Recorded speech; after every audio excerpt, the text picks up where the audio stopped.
오늘 시편 84편을 읽었는데 순례자의 노래라고 불려지는 그런 시편입니다. 유대인들은 예루살렘에 있는 이 성전이 그들의 삶의 중심이고 또 신앙의 중심이었습니다. 매년 절기 때마다 그들은 예루살렘에 올라가서 이 시온에 있는 하나님의 성전에서 예배 드렸습니다. 오늘 이 시편 84편을 읽어보면 순례자의 노래라는 이 시편의 이름에 걸맞게 시인이 얼마나 하나님의 성전을 사모하고 그리워하는지 아주 역력합니다. 시인은 하나님의 전에 거하는 자, 성전에서 자유롭게 예배하며 하나님을 찬송하는 자들의 행복을 선포하면서 그걸 너무 부러워합니다. 자, 여러분, 이건 참 중요한 표현인데요. 내가 무엇을 부러워하는가? 그건 지금의 내 신앙 수준을 보여주는 좌표입니다.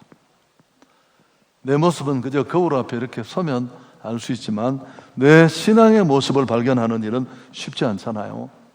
그런데 이번 한 주간 지나면서 아니 최근에 내가 정말 부러워하고 싶고 하고 싶고 내 갈망하는 것이 무엇인가를 한번 확인해 보시면 그게 바로 지금의 나의 신앙 수준이에요.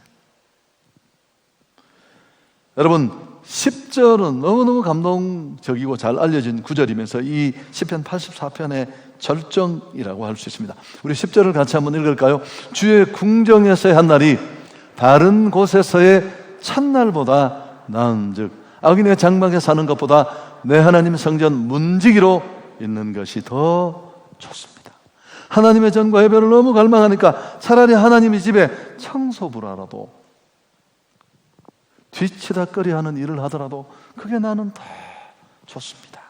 성전 회복에 대한 시인의 갈망을 이렇게 밝히고 있습니다. 여러분 특히 더 낫다라는 이 표현은 너무너무 중요해요. 우리는 항상 가치를 두고 저울질을 합니다. 가성비라는 말도 있잖아요. 그런데 그는 세상의 어떤 부귀영화 첫날의 축복보다 하나님의 전에 한 날을 더 소중하게 생각한다. 이 가치. 근데 이 더 낫다라는 이 히브리어 동사가 시제가 완료형이에요.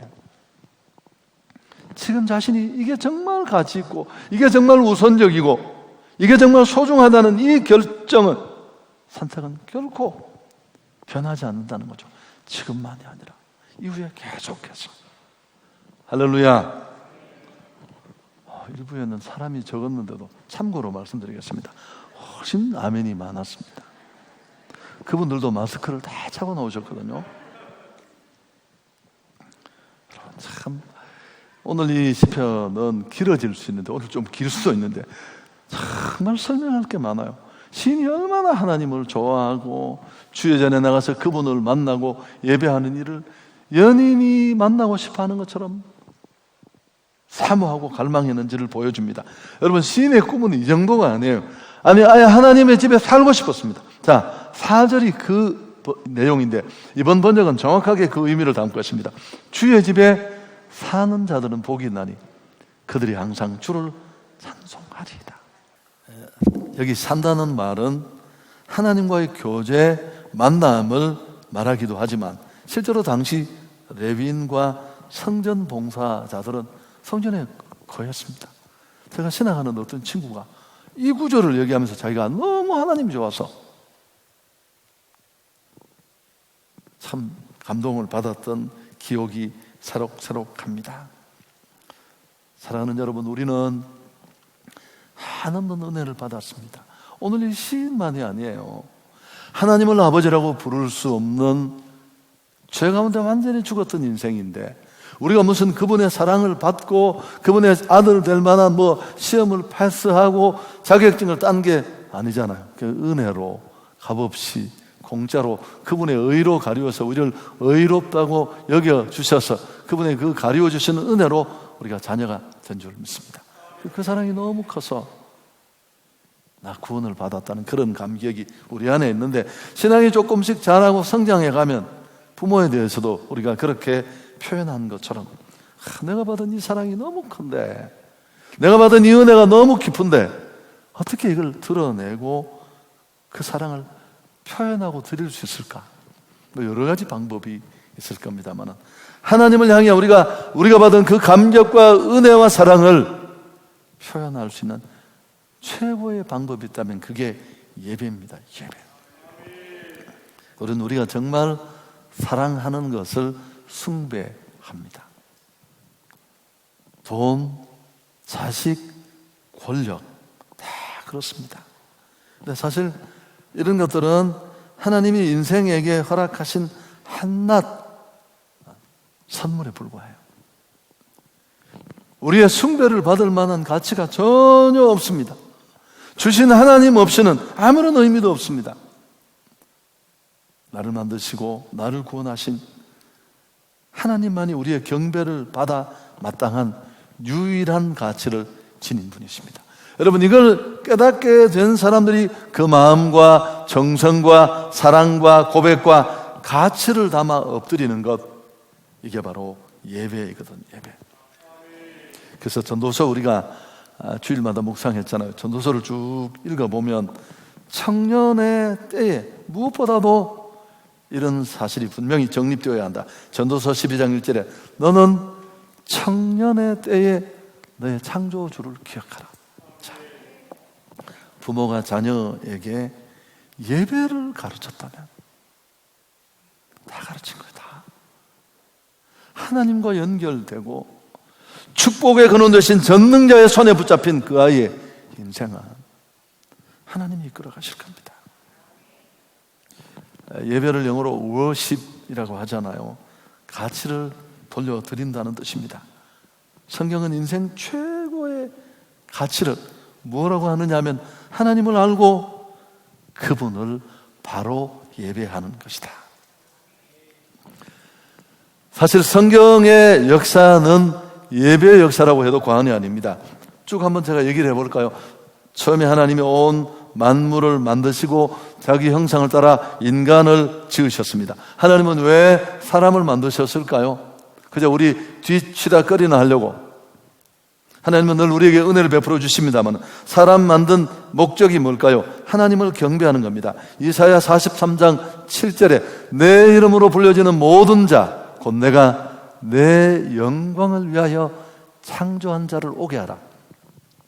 그를 내가 지었고 그를 내가 만들었느니라. 이어지는 21절에도 보면 이 백성은 내가 나를 위하여 지었나니 나를 찬송하게 하려 함이라. 하나님이 우리를 만든 목적이 뭐라고요? 맞습니다. 창조주요 구원자 되신 그분을 평생 찬송하는 존재로, 출애굽 400년 넘게 애굽의 노예로 고통받고 매맞고 살던 이스라엘을, 그 작고 초라한 민족을 하나님은 왜 구원해 주셨을까요? 거룩한 성민 제사장 나라를 만들기 위해서라고 출애굽기 19장에 말하는데, 그럼 제사장 나라가 된다는 게 무슨 뜻인가요?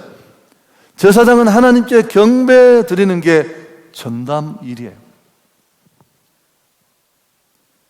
이스라엘의 정권 과목이 예배입니다. 여러분, 이 이스라엘의 뒤에 매달려 있는 영적 이스라엘된 우리 신약의 모든 사람들이 마찬가지입니다.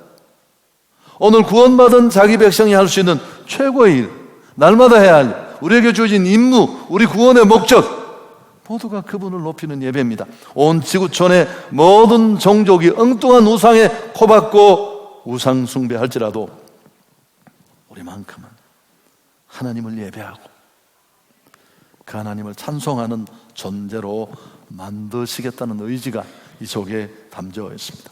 신약의 구원의 목적도 다르지 않습니다. 하나님은 왜 죄와 허물로 완전히 무너진 거들난 우리 인생을 그의 아들 예수 그리스도를 보내서 구원하셨을까요? 사도 바울은 구원의 목적을 이렇게 설명합니다. 에베소서 1장 5절 6절에 같이 한번 읽을까요? 그 기쁘신 뜻대로 우리를 예정하사 예수 그리스도로 말미암아 자기의 아들들이 되게 하셨으니 이는 그가 사랑하시는 자 안에서 우리에게 거저 주시는 바 그의 은혜의 영광을 찬송하게 하려 합니다. 전도하고 선교하는 이유가 뭘까요? 이 올해도 우리가 윙크하겠다고 난리를 치는데, 여러분, 전도하고 선교해서 교회가 세워지고 사람들이 구원받고, 사실은 이게 최종 목적이 아니에요. 존 파이퍼는 이걸 정확하게 바로, 얼마나 그분이 성경을 깊이 이해하고 있는지를 알 수 있는데, 존 파이퍼는 선교의 목적은 예배라고 했습니다. 예배. 이 목적대로 예배해야 될 인생이 예배를 안 하니까 목적대로 예배하는 존재로, 하나님을 찬송하는 존재로 만드는 과정이 선교이고 전도인 줄 믿습니다. 그래야 그 인생이 진짜 행복해져요. 자, 그럼 우리가 이 땅의 신앙생활을, 이 찰나의 삶을 끝내고 천국 가면 뭘 할까요? 그 많은 영혼의 시간 동안 어떤 목사님이 은퇴하시고 너무 심심해서 연구를 해봤대요. 배를 깔고 성경을 여기저기 뒤적이면서, 연구 안 해도 사실 되는데. 자, 요한계시록에 이렇게 적혀 있습니다. 우리 계시록 4장 10절 11절 한번 같이 읽어볼까요? 24장로들이 보좌에 앉으신 이 앞에 엎드려 세세토록 살아계시는 이에게 경배하고 자기의 관을 보좌 앞에 드리며 이르되, 우리 주 하나님이여 영광과 존귀와 권능을 받으시는 것이 합당하오니 주께서 만물을 지으신지라. 만물이 주의 뜻대로 있었고 또 지으심을 받았나이다 하더라. 세세토록 살아계신 그분 앞에 엎드려서 경배를 드리고 가진 것을 다 그분 앞에 내어드리면서 영광과 존귀와 권능을 드러내는 것. 여러분, 우리는 천국에서 대부분의 시간을 사랑하며 찬송하며 예배하며 보내게 될 것입니다. 세상에 누가 진짜 복 있는 사람일까요? 진짜 복은 하나님의 전을 사모하고 예배하는 자들입니다.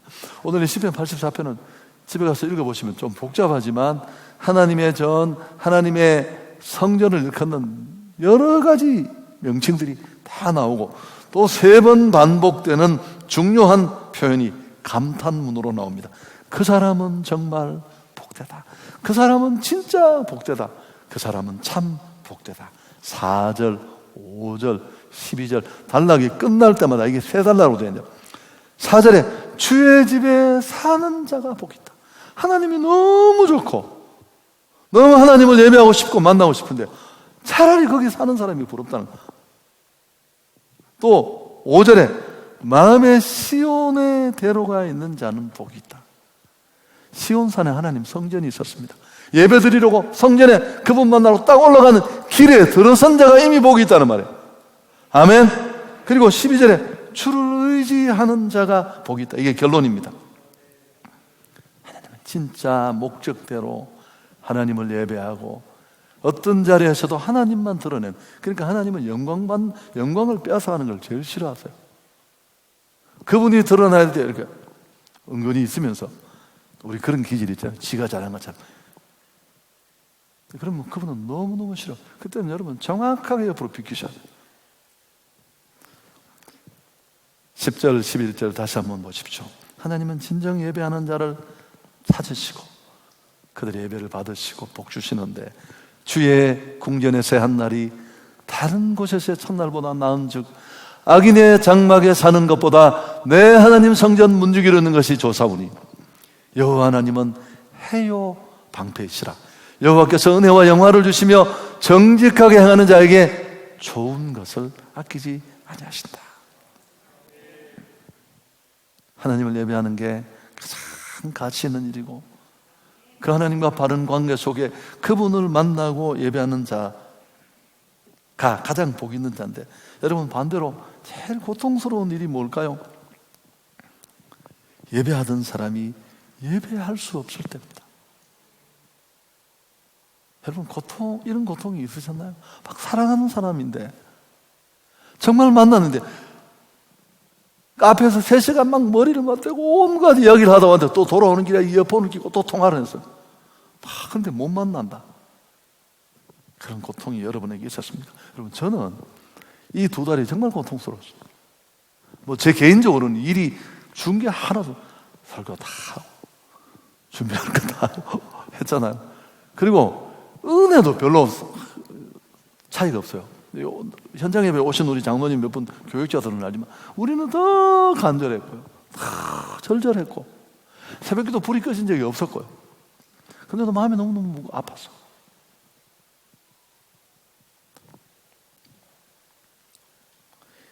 이번 코로나 문제로 2달간 현장 예배가 어려웠습니다. 교회하고 싶은 열망들이 넘쳤어요. 여러분, 헤어져 보면, 떨어져 보면 진짜 사랑하는지 표가 나잖아요. 하나님을 의지하는 자가 복이 있습니다. 자, 12절이 오늘 이 시편 84편의 끝인데요. 같이 한번 읽을까요? 만군의 여호와여, 주께 의지하는 자는 복이 있습니다. 신앙생활을 복되게 만드는 핵심은 하나님을 의지하는 건데, 이 의지가 바로 신뢰가 믿음이잖아요. 믿음이 축복의 근거인데, 여러분 막 기도 크게가 막 침이 18m 뛰었다고, 난 12m밖에 안 튀는데 넌 18m나 날아갔냐, 이 침 튄 거리 보고 믿음 재는 게 아니에요. 진짜 하나님을 신뢰하고 의지하는 게 어느 정도냐인데, 하나님을 사랑하고 신뢰하는 믿음의 발현이 교회를 찾고 예배하는 겁니다. 여러분, 예배는 우리 믿음의 구현이에요. 내가 어디에 기대어 있고 뭘 의지하고 내 삶의 진짜 우선 가치가 뭔지 이걸 다 보여주는, 예배는 하나님 의지와 믿음의 구체적 표현입니다. 예배 드리는 거 딱 보면 거기 다 들어가요. 다윗을 보십시오. 하나님이 온 마음으로 예배하는 그를 얼마나 축복하셨는지, 하나님의 성전을 짓고 여호와의 임재를 상징하는 괴가 들어올 때 막 바주춤이 내려간지도 모르고 춤을 췄잖아요. 그게 다윗이에요. 허물이 많고 약함이 많았지만 주의 전을 이렇게 사모하는 그를 하나님이 그냥 두겠습니까? 목동이 왕이 되고, 시시한 왕이 아니라 중근동의 왕자가 되고, 지금까지 역사상 최고의 리더고 닮고 싶고 축복의 대명사고. 여러분, 오래전에 뉴욕타임스가 인류 역사상 가장 잘 살았던 사람을 찾아서 다윗이었습니다. 다윗. 제가 이제 이 설교를 준비하면서 생각을 많이 했어요. 이번 얘기를 할까 말까 고민을 했는데, 사실 제가 12월 첫 주가 되면 우리 예배를 다른 분한테 맡겨놓고 한국교회 좀 가고 싶은 교회들 몇 교회를 행정실에서 준비해주면 제가 예배를 드리면서 은혜도 받고 내가 성도 입장에서 배우기도 하고 그러러 가는데, 사랑교회 오정현 목사님 이렇게 가보면 뭐 그분에 대해서 얘기들을 많이 하시는데, 저는 좋은 면을 보려고 하니까 진짜 이분은 다윗처럼 찬송하고 예배하는 걸 좋아하세요. 그걸 내가 느끼는데 알게 되는데 시간이 오래 걸렸어요. 왜냐하면 제가 보통 사부 예배를 드릴 때 많이 간데, 여러분 예배를 4번쯤 인도하고 나면 힘이 정말 들어요. 그래서 누가 이렇게 기도회라도 뒤에 마이크를 받아서 인도해주면 너무너무 행복하고 기분 좋아요.